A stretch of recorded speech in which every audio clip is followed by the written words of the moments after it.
You're listening to the Coach's Journey podcast, exposing the struggles and celebrating the successes in the life of coaches who are action takers and creating authentic impact in today's world. Whether you're just starting out, expanding your reach, or exploding your impact, you're in the right place right now. Stay tuned and be sure to subscribe to this podcast. Now, here are your hosts of the Coach's Journey podcast. So you actually literally feel it like a hug or like a safe container to be in. And I think coaching sessions are a container in themselves. And I think this is why people say it. But the starting point of that is actually both sides feeling it, but it starts from you, is that you need to feel that energy around your client. So I'm literally holding my client energetically with me as we go through this session. So that to me is presence. I love that.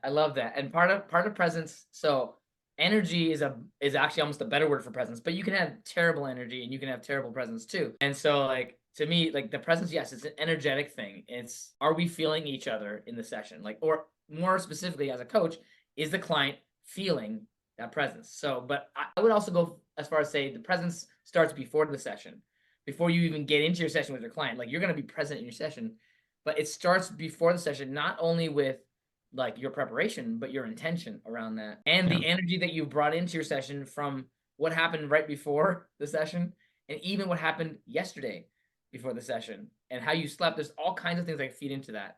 So you can optimize all these different levels of presence and intention to be present as part of like establishing that presence in your session. Yeah, for sure. So as soon as you said that, it triggered my intentions for coaching sessions, which is I have 3 words: serve, energy, challenge. I've been saying it for a long time. So as soon as right before I go into this, first of all, there's preparation involved. I think energetic preparation is much better. Your physicality, your energy, just grounding yourself a little bit more. And of course, doing other preparations for the client besides that. So if I literally had 5 minutes, I would just energetically prepare myself and set my intention, which is serve, energy, challenge. And interestingly, I found myself saying that throughout. When my thoughts go in different direction, I would say serve, or if I see myself getting caught up, and it happens a lot in sessions where you find yourself in a space like, why am I asking this question? Why am I talking? Why am I going in this direction? And it's split-second decisions, but that intention keeps pulling me back. But so part of my intention is energy, which energy to me is presence is a huge part of that. It's not always, I want to be energetic. It's actually a lot of times it's I want to be fully there so they can feel that I'm there. And I might be the only one in their life who is giving them that presence. Just that is probably more valuable than most coaches think. I want to add to that, because when you can practice being present in your coaching sessions, the benefit that you get in your whole life is you get more present with other people. And I actually feel like I practice being present in my life with my family members, with my friends, and that helps me be more present in my coaching sessions. So if your life is a presence practice, if you intend to be present, if you bring that energy to your whole life, not just your clients, but also to your clients, you're going to raise your entire level of energy and presence in your life. And then that's the new baseline. So your clients are going to feel that automatically. And then you have practices on top of that. What's the edge of presence for you?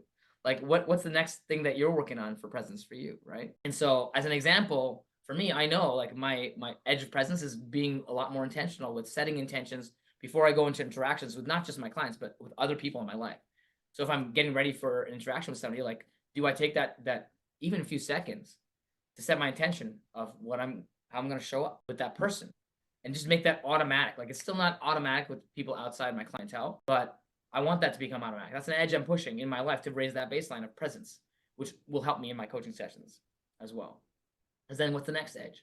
How can I end up being more and more and more of a present person? I love that. You actually reminded me of one of my clients who's in my group program. I actually like these kind of clients. He's very challenging.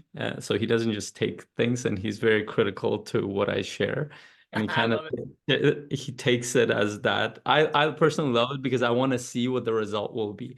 And I've had 2 clients like that have been very overly critical. Initially, to help me deal with my own insecurities. Like, okay, he's actually questioning the process, what I'm saying. One of the things he said, we were actually talking about presence in that group call, and I was talking about intentionality, exactly as you were saying, is that as you show up with more intention with your relationships, any part of whether it's with your family members, team members, business partners, whoever, makes you better at it, gives you better skill sets to be present in those times that really matter versus you just doing that in those times and not being present. But his response to that was, and that was his challenge. He's like, but nobody does that. And he's like, I don't think that's practical. I don't think that works the way you're saying. And then we went deeper into it and asked them, are you talking about everybody? Are you talking about yourself? Are you talking about what you ideally want to do? And I told him, like, you're right. Most people don't. That's why they don't have the life that they actually ideally want. How many people are present to you in your life, right? Like that's, if you think most people don't do it, it's probably because they don't. and also it's also a projection of his experience as well in that moment. And he's sharing that. And I don't need to be judgmental of that. I need to just ask. It's like, it's good data, right? It's good data, right?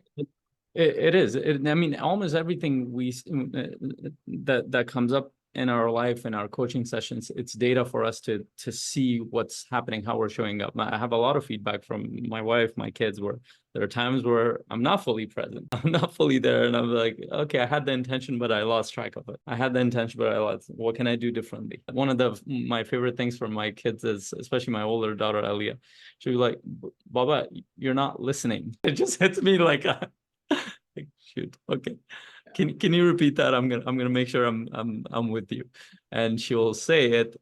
She catches me really fast, probably even more than my wife. My little son, he grabs me by the face and turns my head to him and then says what he wants to say to make sure that I'm listening. It's so cute. Which also I want to share this point. We live in a world where distraction has become normalized.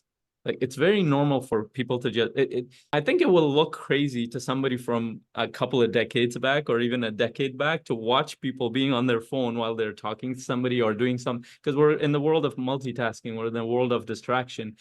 It's for some, and I hate it personally, it's become normalized for people to be distracted while they're with other people. And so we're also dealing with a collective challenge there, and which makes it actually really easy for coaches. If you can give them like 20-30% more presence than the people in their life, that all automatically gives them a different experience of their world.